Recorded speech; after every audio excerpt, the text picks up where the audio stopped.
Assalamualaikum warahmatullahi wabarakatuh. Terima kasih telah mengunjungi channel saya. Bersama saya lagi, Restu Sandi. Pada kali ini saya akan membahas tentang COVID-5 yang merupakan salah satu materi mata kuliah audit sistem informasi.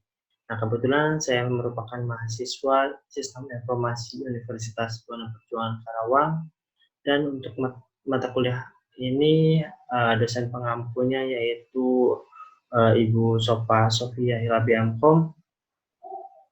Nah, sekarang kita mulai masuk ke materinya, yaitu tentang COVID-5. Nah, apa itu COVID-5? COVID kependekan dari Control Objectives for Information Relay Technology.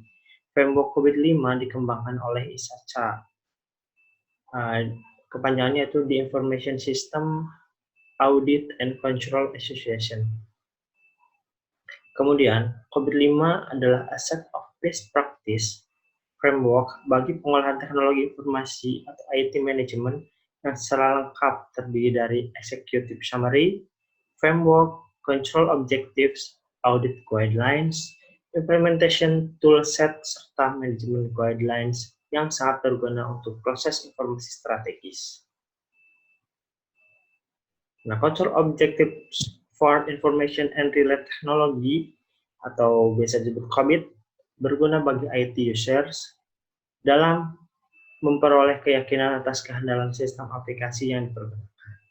Sedangkan para manajer memperoleh manfaat dalam keputusan saat menyusun strategic IT plan, menentukan informasi arsitektur, dan keputusan atas procurement atau pengadaan atau pembelian, inventaris organisasi.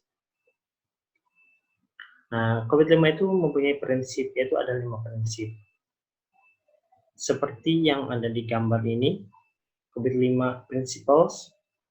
Ada 1, meeting stakeholders need, 2, covering the enterprise end-to-end, kemudian 3, applying a single integrated framework, kemudian yang keempat, holistic approach, dan kelima, establishing governance form management. Kita bahas satu persatu, yaitu yang pertama itu meeting stakeholder needs atau memenuhi keinginan pemangku kepentingan.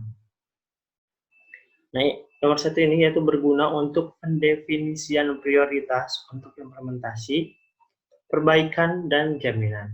Kebutuhan stakeholder diterjemahkan ke dalam goals SKD menjadi tujuan yang lebih spesifik, dapat ditindaklanjuti dan disesuaikan dalam konteks tujuan perusahaan atau enterprise goal, tujuan yang terkait IT atau IT related goal, kemudian tujuan yang akan dicapai enabler atau enabler goal.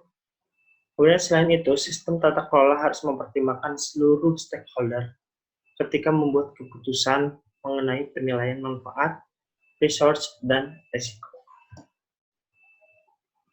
Kemudian yang kedua yaitu covering enterprise end-to-end atau mencakup enterprise end-to-end. Nah, ini bermanfaat untuk mengintegrasikan tata kelola teknologi informasi perusahaan ke dalam tata kelola perusahaan. Sistem tata kelola TI yang diusung COVID-5 dapat menyatu untuk sistem tata kelola perusahaan dengan MUS. Nah, kemudian prinsip kedua ini juga meliputi semua fungsi dan proses yang dibutuhkan untuk mengatur dan mengelola IT perusahaan dimanapun informasi diproses. Dalam lingkup perusahaan, COVID-5 menangani semua layanan TI internal maupun eksternal dan juga proses bisnis internal dan eksternal. Nah, untuk strukturnya itu seperti ini. Covering the enterprise end-to-end, key components of governance system, seperti ini, seperti yang ada di gambar, yang ada di sini. Lanjut untuk yang prinsip yang ketiga. Prinsip yang ketiga itu applying a single integrated framework, yaitu menerapkan single framework yang terpadu. Nah, sebagai penyelarasan diri dengan standar dan framework relevan lain sehingga perusahaan mampu menggunakan COVID-5 sebagai framework tata kelola umum dan integrator. Selain itu, prinsip ini menyatukan semua pengetahuan yang sebelumnya tersebar dalam kegiatan framework ISAKA, Kabit, Alit, Risk-It, BEMIS, ITAF, dan lain-lain. Nah, kemudian untuk prinsip yang keempat yaitu enabling a holistic approach, mengaktifkan tata pendekatan yang menyeluruh. Yakni COVID-5 memandang bahwa setiap enabler saling mempengaruhi satu sama lain dan menentukan apakah penerapan COVID-5 akan berhasil. Nah, ini prinsip 4 yaitu enabling holistic approach, strukturnya, gambar strukturnya. COVID-5 memandang setiap enabler memulai satu sama lain dan menentukan apakah penerapan COVID-5 akan berhasil. Enabler didorong oleh penjabaran tujuan. Nah, lanjut untuk prinsip yang kelima, yang terakhir, separating governance from management atau memisahkan tata kelola dari manajemen. Nah, COVID-5 membuat perbedaan yang cukup jelas antara tata kelola dan manajemen. Kedua hal tersebut mencakup berbagai kegiatan yang berbeda, memerlukan struktur organisasi yang berbeda, dan melayani untuk tujuan yang berbeda pula. Yang berikut untuk strukturnya juga, sini ada governance sama manajemen, namun dia dipisahkan gitu gambarnya, tapi tetap ada sangkut pautnya ya.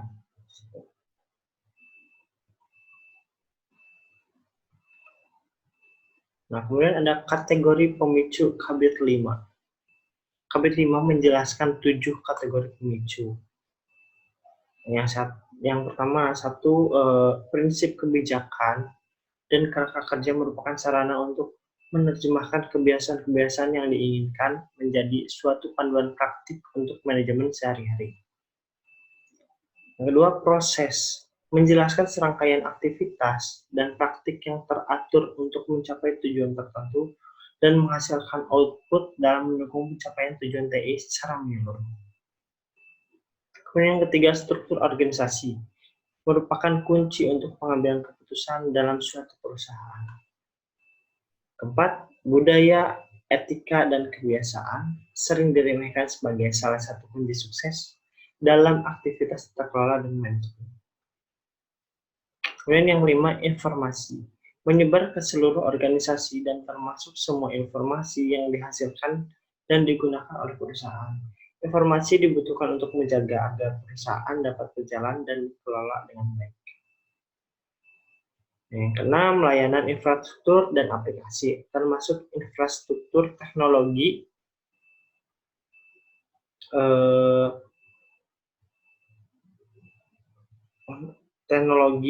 kemudian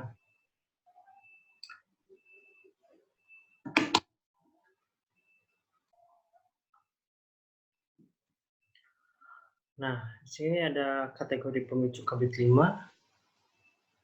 COVID-5 menjelaskan 7 kategori pemicu.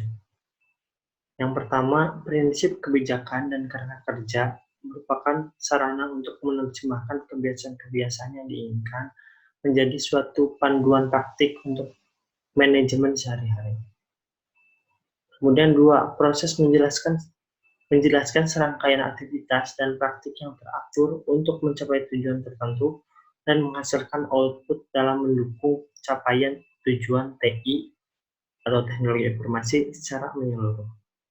Kemudian yang ketiga yaitu struktur organisasi, merupakan kunci untuk pengambilan keputusan dalam suatu perusahaan. Yang keempat ada budaya, etika, dan kebiasaan, sering diremehkan sebagai salah satu kunci sukses dalam aktivitas tata kelola dan manajemen. Yang kelima, informasi, menyebar ke seluruh organisasi dan termasuk semua informasi yang dihasilkan dan digunakan oleh perusahaan. Informasi dibutuhkan untuk menjaga agar perusahaan dapat berjalan dan dikelola dengan baik. Kemudian yang keenam yaitu layanan infrastruktur dan aplikasi, termasuk infrastruktur teknologi dan aplikasi yang menyediakan layanan dan pengolahan teknologi informasi bagi perusahaan. Yang ketujuh, manusia, kemampuan, dan kompetensi. Berhubungan dengan manusia dan diperlukan untuk keberhasilan semua aktivitas dan untuk menentukan keputusan yang tepat serta untuk mengambil tindakan korektif. Kemudian di sini saya juga membahas perbedaan governance atau tata kelola dan manajemen atau manajemen ya. Governance adalah tata kelola yang memastikan bahwa tujuan perusahaan dapat dicapai dengan melakukan evaluasi terhadap kebutuhan, kondisi, dan pilihan stakeholder. Menerapkan arah melalui prioritas dan pengambilan keputusan terhadap arah dan tujuan yang telah disepakati. Pada kebanyakan perusahaan, tata kelola adalah tanggung jawab dari Dewan Direksi di bawah kepemimpinan ketua. Nah, untuk manajemen sendiri, yaitu berfungsi sebagai perencana, membangun dan menjalankan dan memonitor aktivitas-aktivitas yang sejalan dengan arah yang ditetapkan oleh Badan Tata Kelola untuk mencapai tujuan perusahaan. Pada kebanyakan perusahaan, manajemen menjadi tanggung jawab eksekutif manajemen di bawah pimpinan CEO. Nah, di sini COVID-5 mempunyai manfaat, yaitu secara manajerial, target pengguna COVID dan manfaatnya adalah di sini yang pertama itu direktur dan eksekutif, yaitu untuk memastikan manajemen mengikuti dan mengimplementasikan strategi searah dan sejalan dengan TI. Kemudian untuk manajemen sendiri, yaitu manfaatnya satu untuk mengambil keputusan investasi TI, kemudian untuk keseimbangan risiko dan kontrol investasi, kemudian yang ketiga untuk benchmark atau kayak studi banding itu, benchmark lingkungan TI sekarang dan masa depan. Kemudian yang ketiga yaitu pengguna untuk memperoleh jaminan keamanan dan kontrol produk dan jasa yang dibutuhkan secara internal maupun eksternal. Kemudian yang keempat itu untuk auditor itu manfaatnya untuk memperkuat opini untuk manajemen dalam kontrol internal. Kemudian yang kedua untuk memberikan saran pada kontrol minimum yang diperlukan.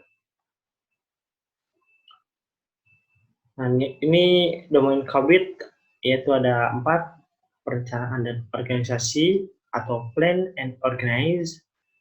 Kemudian ada pengadaan dan implementasi, kemudian pengantaran dan dukungan, dan pengawasan dan evaluasi. Ini adalah merupakan domain dari COVID.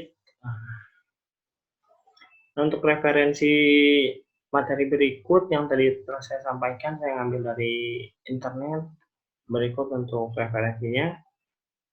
Dan terima kasih telah menyaksikan video ini. Semoga video ini dapat bermanfaat, dapat menambah pengetahuan tentang COVID-5. Akhir kata, Assalamualaikum warahmatullahi wabarakatuh.